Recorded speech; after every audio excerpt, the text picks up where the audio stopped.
اعوذ باللہ من الشیطان الرجیم بسم اللہ الرحمن الرحیم. ڈیئر اسٹوڈنٹس، آج کا ہمارا یہ لیکچر الدرس الثانی دال ہے. آئیے لیکچر سٹارٹ کرنے سے پہلے دعا پڑھ لیتے ہیں. اعوذ باللہ من الشیطان الرجیم بسم اللہ الرحمن الرحیم. رب اشرح لی صدری ویسر لی امری واحلل عقدۃ من لسانی یفقہوا قولی. آمنت باللہ صدق اللہ العظیم. ڈیئر اسٹوڈنٹس، لیکچر سمجھنے کا طریقہ سماعت کر لیں. یہ آپ کے سامنے عربی آیات مبارکہ اور اس کا لفظی ترجمہ نہیں پڑھا جائے گا لیکچر کے لینتھی ہونے کی وجہ سے. آپ کے سامنے بامحاورہ ترجمہ اور آیت مبارکہ کا شان نزول اور ایم سی کیوز اور شارٹ کوشچنز کی وضاحت کر دی جائے گی. آئیے تو سب سے پہلی آیت مبارکہ کو دیکھیں، پھر اسی آیت مبارکہ کے لفظی ترجمے کو دیکھیں، پھر اسی آیت مبارکہ کے بامحاورہ ترجمے کو ہم پڑھتے ہیں. اس وقت منافق اور کافر لوگ جن کے دلوں میں مرض تھا کہتے تھے کہ ان لوگوں کو ان کے دین نے مغرور کر رکھا ہے، اور جو شخص خدا پر بھروسہ رکھتا ہے تو خدا غالب حکمت والا ہے. اس آیت مبارکہ کا شان نزول یہ ہے جب ہمارے نبی پاک حضرت محمد مصطفیٰ صلی اللہ علیہ وآلہ وسلم اپنے جانثار صحابہ کرام کے ساتھ غزوہ بدر کے میدان میں پہنچے تو آپ کے ساتھ چند منافقین بھی موجود تھے. منافق اسے کہتے ہیں جو ظاہری طور پر کلمہ پڑھے لیکن دل سے اس کا اقرار نہ کرے. اور کچھ کافر جو آپ کے مد مقابل تھے تو انہوں نے کچھ تبصرہ کرنا شروع کر دیا. اللہ تبارک و تعالی نے اس کو یہاں پہ ذکر فرما دیا کہ اس وقت منافق اور کافر جن کے دلوں میں مرض تھا، جن کے دلوں میں کیا تھا؟ بیماری تھی. اس بیماری سے مراد یہ نہیں ہے کہ وہ دل کے مریض تھے، بلکہ ان کے دلوں کے اندر کفر تھا، ان کے دل کے اندر بت پرستی تھی، ان کے دل کے اندر شرک تھا. اور وہ کہتے تھے ان لوگوں کو ان کے دین نے مغرور کر رکھا ہے. کن لوگوں کو؟ کن کے دین نے؟ یعنی مسلمانوں کو ان کے دین نے مغرور کر رکھا ہے. لیکن انہیں کیا پتا تھا کہ جو شخص خدا پر بھروسہ رکھتا ہے تعداد کم بھی ہو لیکن اللہ تبارک و تعالیٰ پر جب بھروسہ کیا جائے تو اللہ تبارک و تعالیٰ بندے پر اپنی رحمت اور مدد نازل فرماتا ہے. تو اللہ تبارک و تعالی نے یہاں پہ وہی ذکر کر دیا کہ خدا غالب حکمت والا ہے. اب آ جائیں دوسری آیت مبارکہ کی طرف.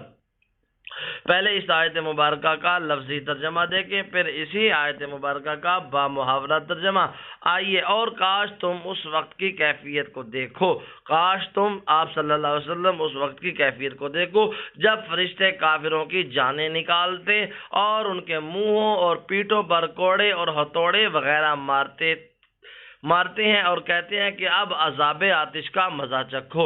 ڈیئر اسٹوڈنٹس، یہ غزوہ بدر کی کیفیت اللہ تبارک و تعالی نے بیان فرمائی ہے جب اللہ تبارک و تعالی نے آسمان سے مسلمانوں کی مدد کے لیے فرشتوں کو بھیجا تو فرشتوں نے ان کی جانیں نکالی، ان کے منہوں اور پیٹھوں پر مارا تو اور ساتھ یہ کہتے رہے کہ یہ عذاب آتش یعنی جہنم کی آگ کا مزہ چکھو. آگے آیت مبارکہ، پھر اسی آیت مبارکہ کا لفظی ترجمہ، پھر اسی آیت مبارکہ کا بامحاورہ ترجمہ. یہ ان اعمال کی سزا ہے جو تمہارے ہاتھوں نے آگے بھیجی ہیں، اور یہ جان رکھو خدا بندوں پر ظلم نہیں کرتا.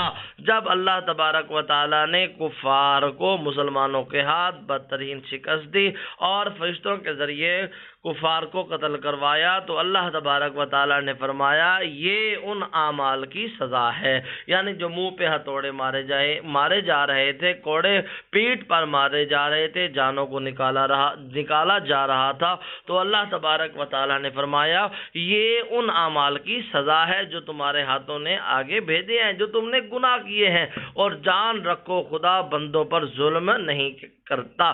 کیونکہ ان میں سے بعض لوگ کہنے لگے اللہ تبارک و تعالیٰ ظالم ہے، لیکن اللہ تبارک و تعالیٰ نے فرمایا کہ اللہ تبارک و تعالیٰ بندوں پر ظلم نہیں کرتا. لیکن جب بندے نافرمان ہو جائیں، بندے اللہ تبارک و تعالیٰ کی عبادت سے منہ پھیر لیں اور بت پرستی کی طرف راغب ہو جائیں تو پھر اللہ تبارک و تعالیٰ ان پر عذاب نازل فرماتا ہے، جیسا کہ اللہ تبارک و تعالیٰ نے اگلی آیت مبارکہ میں واضح فرما دیا. پہلے آیت مبارکہ کو دیکھیں، پھر اسی آیت مبارکہ کے لفظی ترجمے کو دیکھیں، پھر اسی آیت مبارکہ کے بامحاورہ ترجمہ کی طرف۔ جیسا حال فرعونیوں اور ان سے پہلے لوگوں کا ہوا تھا ویسا ہی ان کا ہوا کہ انہوں نے خدا کی آیتوں سے کفر کیا تو خدا نے ان کے گناہوں کی سزا میں ان کو پکڑ لیا۔ بے شک خدا زبردست اور سخت عذاب دینے والا ہے۔ اس آیت کریمہ میں اللہ تبارک و تعالیٰ نے نبی پاک حضرت محمد مصطفیٰ صلی اللہ علیہ وآلہ وسلم کی امتوں سے پہلے جن لوگوں نے اپنے انبیاء کی مخالفت کی ان کی کیفیت بیان کر دی۔ اسی طرح فرعون، اس کو دریا کے اندر غرق کر دیا گیا تھا اور انہوں نے کیا کیا تھا؟ انہوں نے اللہ تبارک و تعالیٰ کی آیتوں نشانیوں کا انکار کر دیا اور خدا نے ان کے کفر کی وجہ سے ان کے گناہوں کی سزا میں ان کو پکڑ لیا۔ بے شک خدا سخت عذاب دینے والا ہے۔ آگے ڈیئر اسٹوڈنٹس یہ آیت کریمہ دیکھیں، پھر اسی آیت کریمہ کا لفظی ترجمہ دیکھیں، پھر اسی آیت مبارکہ کا بامحاورہ ترجمہ۔ یہ اس لیے ہے کہ جو نعمت خدا کسی قوم کو دیا کرتا ہے جب تک وہ خود اپنے دلوں کی حالت نہ بدل ڈالے خدا اسے نہیں بدلا کرتا، اور اس لیے کہ خدا سنتا جانتا ہے۔ اس آیت کریمہ کے اندر اللہ تبارک و تعالیٰ ایک اصول بیان فرما رہے ہیں کہ رب کائنات ہر بندے پر، ہر قوم پر، ہر انسان پر اپنی نعمتوں کو عام فرما دیتے ہیں، اپنی نعمتوں کو ان کو دیتے ہیں۔ اگر وہ نعمتوں کی قدر کرے اور اپنی زندگی، اپنے دلوں کی حالت بدلنا چاہیں تو پھر اللہ تبارک و تعالیٰ ان کی زندگیوں کو بدل دیتے ہیں۔ لیکن اگر وہ اللہ تبارک و تعالیٰ کی نعمتوں کی ناشکری کریں اور غلط راہوں سے سیدھے راستے پر نہ آئیں، اپنی حالت کو نہ بدلیں تو اللہ تبارک و تعالیٰ بھی ان کی حالت نہیں بدلتے۔ اس لیے اللہ تبارک و تعالیٰ ہر چیز کو سننے والا ہے اور جاننے والا ہے۔ اب اگلی آیت مبارکہ کو دیکھیں، پھر اسی آیت مبارکہ کے لفظی ترجمے کو دیکھیں، پھر اسی آیت مبارکہ کے بامحاورہ ترجمہ کی طرف۔ جیسا حال فرعونیوں کا اور ان سے پہلے لوگوں کا ہوا تھا ویسا ہی ان کا ہوا۔ جس طرح اللہ تبارک و تعالیٰ نے فرعون کو غرق کر دیا تھا، اسی طرح غزوہ بدر کے اندر کفار کے بڑے بڑے سرداروں کو یہاں پہ قتل کر دیا گیا اور انہوں نے اپنے پروردگار کی آیتوں کو جھٹلایا تو ہم نے ان کو ان کے گناہوں کے سبب ہلاک کر ڈالا اور فرعونیوں کو ڈبو دیا، اور وہ سب ظالم تھے۔ ظالم سے مراد اپنی جانوں پر ظلم کرنے والے تھے۔ اگلی آیت مبارکہ دیکھیں، پھر اسی آیت مبارکہ کا لفظی ترجمہ، پھر اسی آیت مبارکہ کا بامحاورہ ترجمہ دیکھیں۔ جانداروں میں سب سے بدتر خدا کے نزدیک وہ لوگ ہیں جو کافر ہیں، سو وہ ایمان نہیں لاتے۔ اللہ تبارک و تعالیٰ نے پوری کائنات کو بنایا۔ اس آیت مبارکہ کا شان نزول بھی یہی ہے کہ پوری کائنات کو بنایا، جانوروں کو بنایا، حیوانوں کو بنایا۔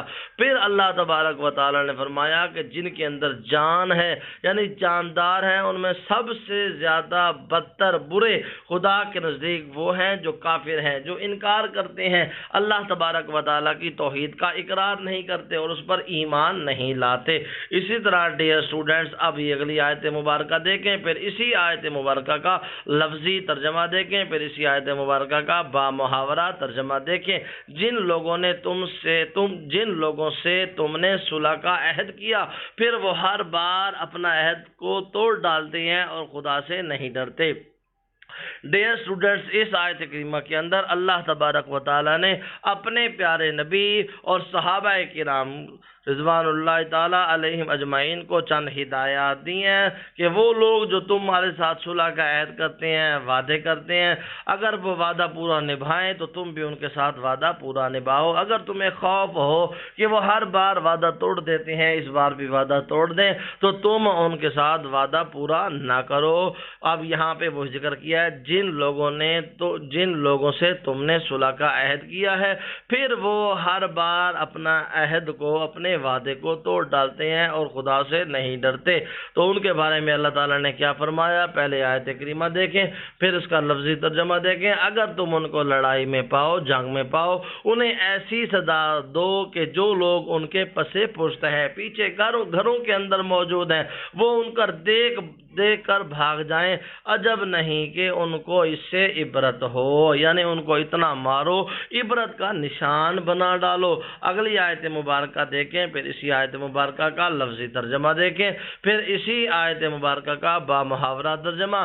اور اگر تم کو کسی قوم سے دغا بازی کا خوف ہو تو ان کا عہد، ان کا وعدہ ان کی طرف پھینک دو اور برابر کا جواب دو، یعنی اگر وہ وعدہ پورا کریں تو تم وعدہ پورا کرو، اگر وعدہ توڑ دیں تو تم بھی توڑ دو۔ کچھ شک نہیں کہ خدا دغا بازوں کو، دھوکے بازوں کو دوست نہیں رکھتا۔ الکلمات و تراکیب، مشکل الفاظ کے معنی، غرہ خبط میں ڈالا، عذاب الحریق، جلنے کا عذاب، لم یکو مغیرن، وہ بدلنے والا نہیں، کدابی، جیسے، عادت، طریقہ، تسکفنا، تم پاؤ، شرد کا مطلب ہے بھگا دو، فم بس کا مطلب ہے پھینک دو۔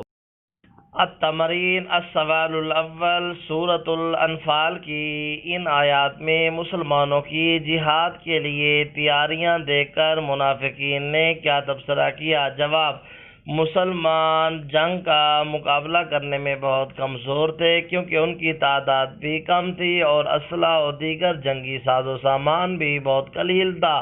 ان کے مقابلے میں کفار کی تعداد، ہتھیار اور ساز و سامان بہت زیادہ تھا۔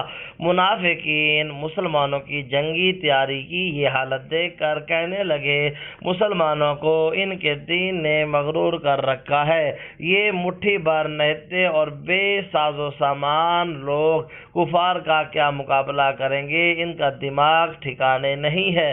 السوال الثانی، کفار کی جانب سے عہد شکنی کی صورت میں اللہ تعالیٰ نے نبی اکرم صلی اللہ علیہ وآلہ وسلم کو کیا ہدایات دیں؟ عہد شکنی کا مطلب ہوتا ہے وعدہ خلافی کرنا، وعدے کو توڑنا۔ نبی اکرم صلی اللہ علیہ وآلہ وسلم اور یہودیوں کے درمیان کچھ معاہدے ہوئے تھے، لیکن یہودی ہمیشہ ان معاہدوں کی خلاف ورزی کرتے، تو اللہ تعالیٰ نے ان لوگوں کے بارے میں نبی اکرم صلی اللہ علیہ وآلہ وسلم کو ہدایت دی کہ اگر تمہاری ان سے لڑائی ہو تو انہیں اچھی طرح سبق سکھا دو اور ایسی سزا دو کہ جو لوگ ان کا ساتھ دیتے ہیں ان کی بھی ہمت ختم ہو جائے، وہ آئندہ کسی کو مسلمانوں کے خلاف بھڑکا نہ سکیں۔ اگر کوئی قبیلہ تمہارے ساتھ کیے ہوئے معاہدے کو ختم کرتا ہے تو تم بھی ختم کر دو۔ السوال الثالث، اس سبق میں فرعون اور آل فرعون کی ہلاکت اور بربادی کے کیا اسباب بیان کیے گئے ہیں؟ جواب: فرعون اور آل فرعون کی بربادی کا سبب یہ ہے کہ انہوں نے اللہ اور اس کے رسول صلی اللہ علیہ وسلم کی بات ماننے سے انکار کر دیا۔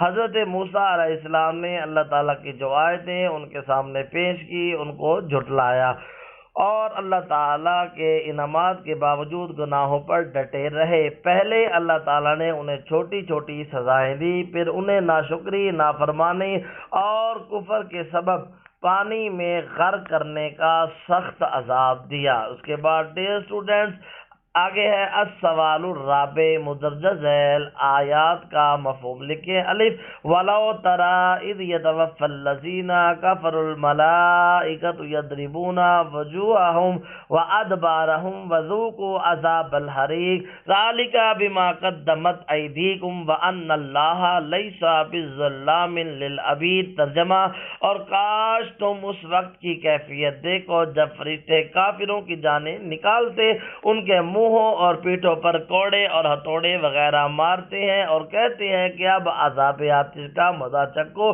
یہ ان اعمال کی سزا ہے جو تمہارے ہاتھوں نے آگے بھیجی ہیں، اور یہ جان رکھو کہ اللہ تعالیٰ بندوں پر ظلم نہیں کرتا۔ مفہوم: ان آیات میں بیان کیا گیا ہے جب فرشتے کافروں کی جانیں نکالتے ہیں تو ان کو بہت تکلیف پہنچاتے ہیں، ان کے چہروں اور پشتوں پر کوڑے اور ہتھوڑے وغیرہ مارتے ہیں، پھر فرشتے ان سے کہتے ہیں کہ اب مرنے کے بعد دوزخ کی آگ کا مزہ چکھو۔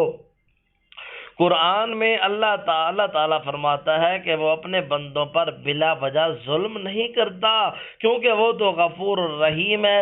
اللہ کے عذاب کے مستحق صرف نافرمان اور گمراہ لوگ ہی ہوتے ہیں۔ اللہ تبارک و تعالی ہمیں دین اور دنیا میں کامیابی عطا فرمائے، آمین۔